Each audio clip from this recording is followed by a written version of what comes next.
Amateurs d'histoire et de maquettes, bonjour et bienvenue sur Histoire par les maquettes. Aujourd'hui, je vais aborder avec vous, au travers d'un diorama, l'opération Typhon qui se déroule d'octobre à décembre 1941 et qui consiste à la prise de Moscou par les armées allemandes. Générique.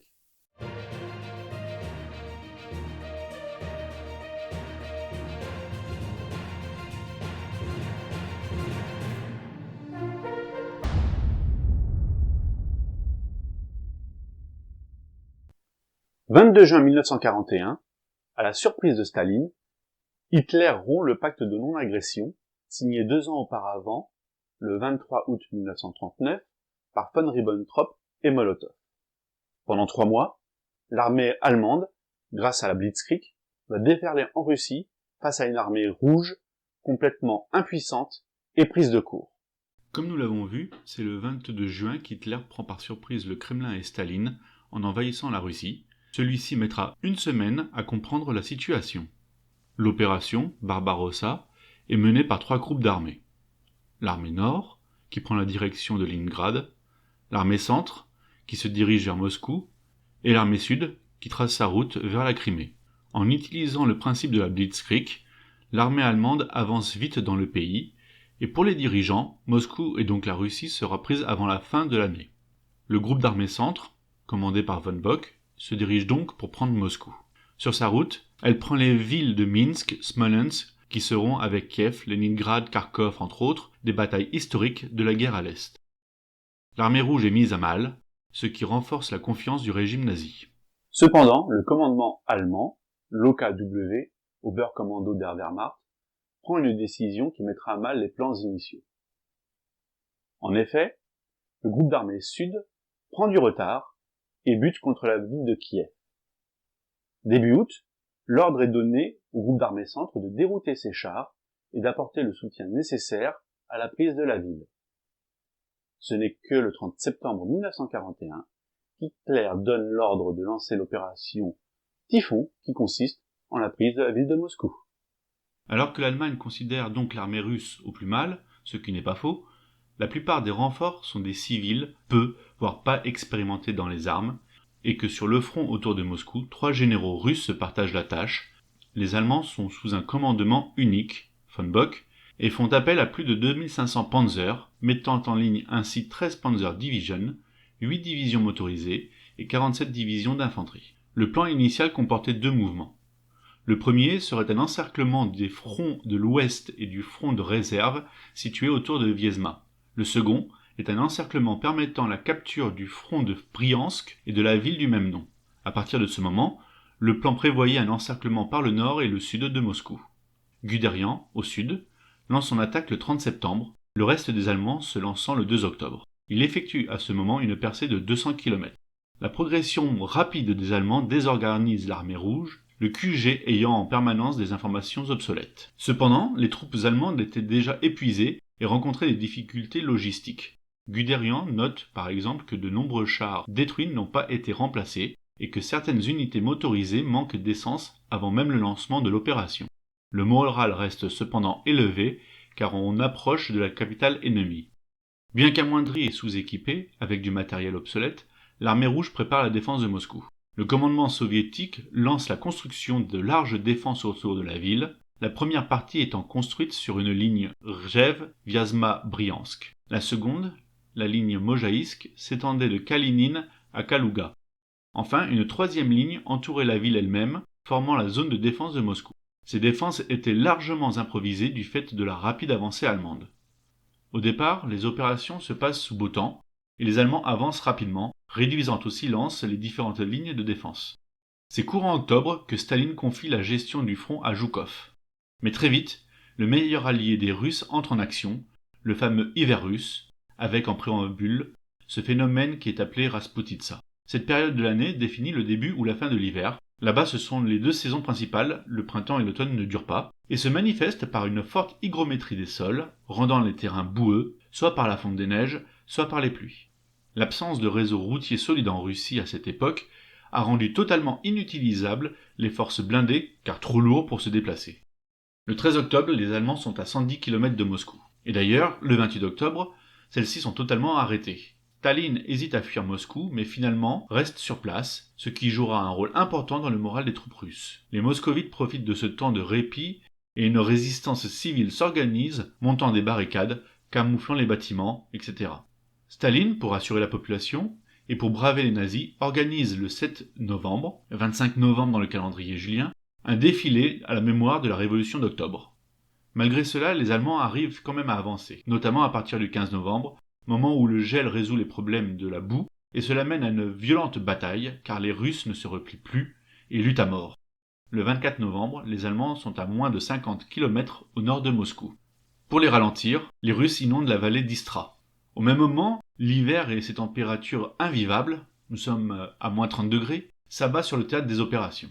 Les moteurs essence des Allemands gèlent, les huiles gèlent, le carburant gèle, à tel point que pour tenter de pouvoir avancer, la Wehrmacht est obligée d'allumer des feux la nuit sous les moteurs.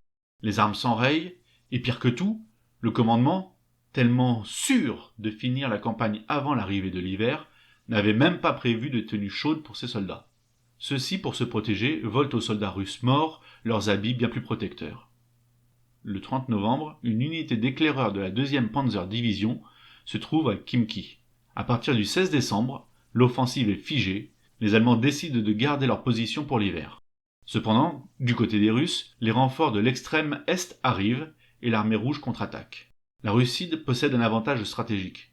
Elle se bat sur ses terres, alors que l'Allemagne s'éloigne de plus en plus des siennes, étendant ses colonnes de ravitaillement. De plus, les infrastructures russes ne permettent pas un ravitaillement aisé pour les Allemands. Les Russes sont au courant que la prochaine cible est Moscou et savent aussi qu'ils ont les mains libres à l'Est, le Japon n'étant plus une menace. Des contre-offensives vont être lancées, et les villes de Klin, Kalinin seront libérées le 15 et 16 décembre, et le front va se stabiliser aux alentours de Rjiev vers le 25 janvier. Le diorama présente un Stug 3B de l'Abteilung 192, perdu au milieu de la campagne russe, et qui cherche son chemin vers Moscou. Mais avant de vous présenter le diorama, voyons un peu ce qu'est un Stug, son utilité au sein de l'armée allemande, son évolution, l'utilité des Stug Abteilung au sein de l'armée allemande, et principalement de la 192e Stug Abteilung, depuis sa création jusqu'à fin 1941 au sein de la campagne russe.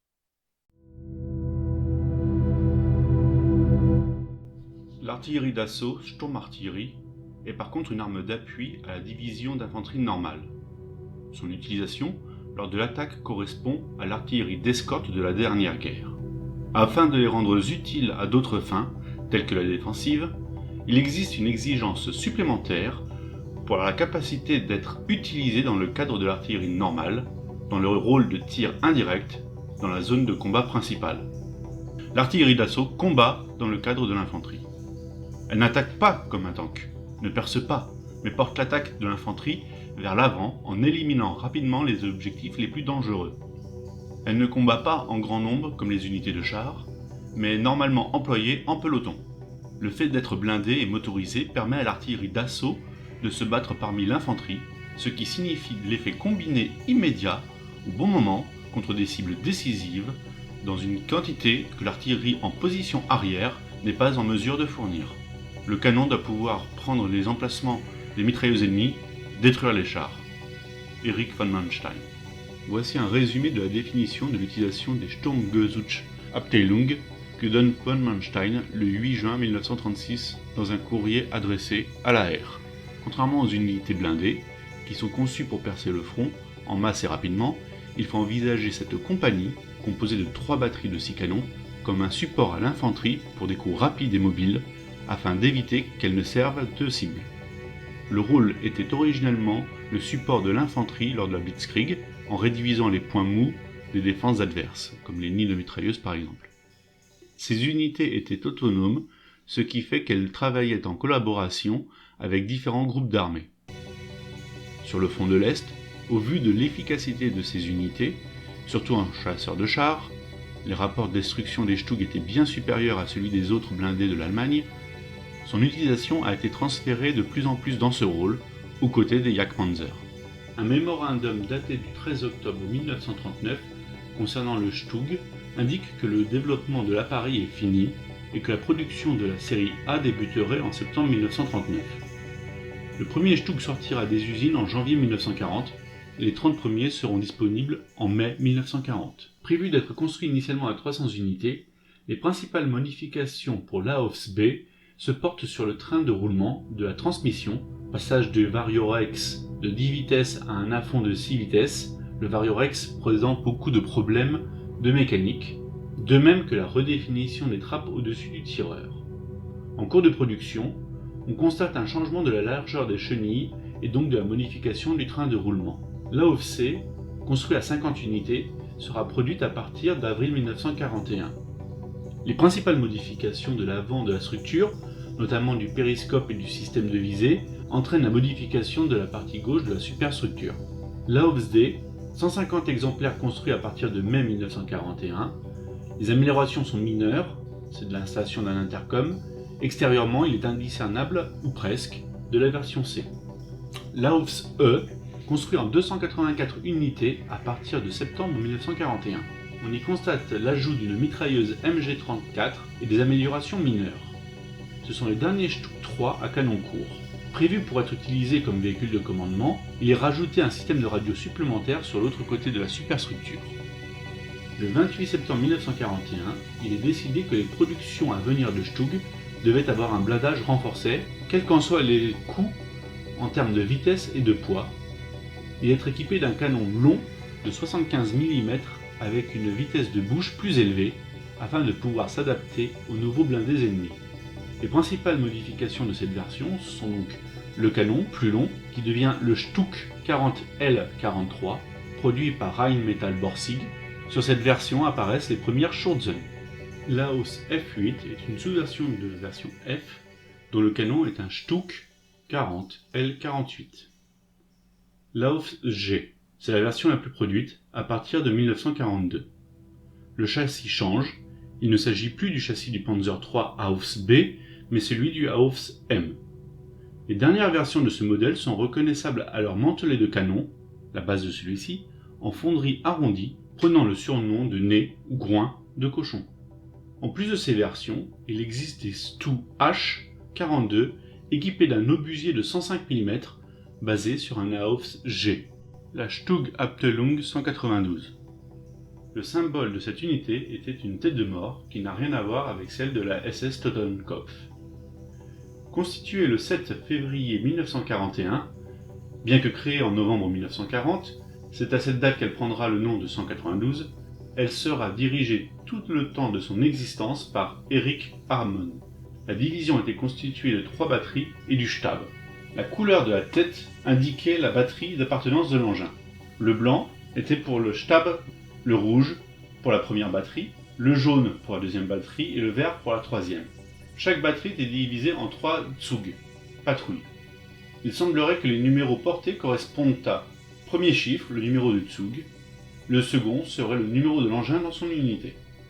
Au début de Barbarossa, elle est rattachée à la 131e division d'infanterie dans la région de Janów-Podlaski en Pologne, sur les rives du Bug. La troisième batterie traversera d'ailleurs le fleuve de manière amphibie, alors que les 2 autres emprunteront les ponts restés intacts. Ensuite, elle se dirige vers Gomel, en Biélorussie, ville prise le 19 août 1941. Après, la division passe sous le commandement de la 124e division d'infanterie, dans la région de Tchernigov, en Ukraine. Puis elle est rattachée au 13e corps d'armée, 2e armée. Après janvier 1942, elle sera intégrée à la Große Deutschland. Elle totalisera un score de 62 chars, 205 canons et 2209 camions détruits. Le diorama réalisé pour représenter cette partie de l'histoire est basé sur un Stug 3B de chez Tamiya au 1/48e, accompagné d'une Kübelwagen, d'un sidecar et d'un gaz AA. On y trouve aussi une ISBA dans un décor où je vous expliquerai les grandes étapes de la conception de ce diorama. L'idée de ce diorama est venue avec cette photo, mais ne souhaitant pas m'en tenir qu'au seul Stug et faire un diorama assez grand, j'ai donc recherché ce qui était disponible au 1/48e, notamment ce sidecar Tamiya dont la photo répondait à l'histoire que j'envisageais. Elle me servit donc aussi. Le scénario représente un équipage de Stug accompagné d'une Kubel et d'un sidecar éclaireur à la recherche de la route vers Moscou. Ayant détruit une partie de l'Izba, désertée par ses habitants peu de temps avant leur arrivée, ils profitent de ce fait pour y camoufler le véhicule et prendre un peu de repos le temps de faire le point. Un gaz AA récemment détruit est abandonné sur le côté, un des soldats va en profiter pour fouiller s'il ne reste pas des choses à piller dedans. La composition du diorama suit donc le schéma proposé sur une base de 43 par 30 cm. Afin de ne pas laisser de vide dans le diorama, j'ai rajouté ultérieurement une Kubelwagen non prévue à l'origine. On peut constater aussi sur cette photo le logement de la carte Arduino permettant de gérer l'éclairage de l'Izba. L'Izba est une maison russe traditionnelle construite en bois, semblable à un chalet. Il s'agit de l'habitation traditionnelle des paysans russes. Généralement construite près d'une route, elle dispose d'une cour dans laquelle se trouve souvent un jardin potager, un fenil et un hangar agricole entouré d'une simple barrière de bois. Comme c'est une maison modeste, elle est souvent construite avec les moyens environnants, notamment des troncs d'arbres et de forêts alentours. Son espace intérieur, sous l'effet des religions, est composé de 2 secteurs. Le premier, à droite en entrant à l'ouest, est le poêle, élément essentiel de la maison, mais aussi le côté païen, notamment à cause du feu. Généralement, des bancs sont incorporés au mur, surtout au niveau de la porte afin d'accueillir les visiteurs. Le poêle, à l'origine, était un simple foyer fermé, mais au fil du temps, il est devenu un poêle de chauffage de masse, avec cheminée, pour les raisons qu'on peut comprendre. Diamétralement opposé, à l'est, se trouve le côté sacré, avec la présence des icônes et des objets de culte. Il doit être visible dès l'entrée de l'Izba. C'est sous ces icônes que le chef de foyer prend place à table. Le sol est fait d'un plancher en bois. Elle est généralement composée d'une pièce avec mezzanine au-dessus du poêle, qui sert de chambre, et d'une pièce non chauffée attenante, qui sert de garde-manger et de rangement. Ce court extrait, vous pouvez constater l'effet d'éclairage du poêle et de la lampe à pétrole qui sont générés par l'Arduino.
Je vous remercie de votre attention, et si cette vidéo vous a plu, n'hésitez pas à commenter, partager, lâcher un pouce bleu. N'oubliez pas non plus de vous abonner pour ne pas rater les prochaines vidéos. Personnellement, je vous donne rendez-vous prochainement pour une autre incursion dans l'histoire, toujours illustrée par les maquettes. À bientôt!